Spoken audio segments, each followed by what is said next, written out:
আসসালামু আলাইকুম ওরহমতুল্লাহি ওবরাকাতু। সবাই কেমন আছেন? আলহামদুলিল্লাহ, আমি আপনাদের দোয়ায় ভালো আছি। আশা করি সবাই কমেন্ট করে বলবেন আমাদের পরিবেশনা আপনাদের কাছে কেমন লাগে, এবং রায়হান ভয়েস অফ কোরআন এই চ্যানেলটি দ্রুত সাবস্ক্রাইব করবেন। তাহলে দেরি না করে শুরু করা যাক। আজ আমরা শিখব সূরাতুল কারিয়া। এই সূরাটি মক্কায় অবতীর্ণ হয়েছে। বিসমিল্লাহির রহমানির রহিম। القارعة ما القارعة وما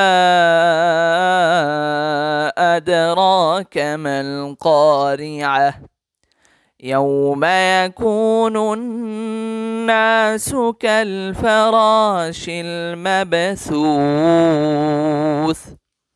وتكون الجبال كالعهن المنفوش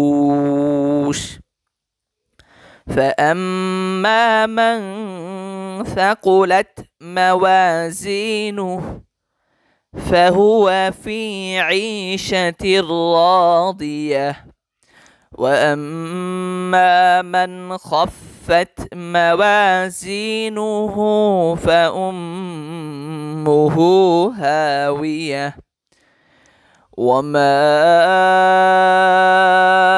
أدراك ما هي نار حامية। এই জায়গায় আল কারিআহ বলে না থেমে, যেহেতু লাম আয়াত এসেছে তাই একসাথে পড়লে ভালো হয়। আল কারিআতু মাল কারিআহ। আমি এভাবে বলছি কেননা আপনার শিখায় সুবিধা হওয়ার জন্য আমি এভাবে বলছি। অবশ্যই ব্যঙ্গে পড়লে আপনারা তাড়াতাড়ি দ্রুত শিখে যেতে পারবেন। শেখার পর এক আয়াত অন্য আয়াতের সাথে মিলিয়ে পড়ার চেষ্টা করবেন লাম আয়াত আসলে।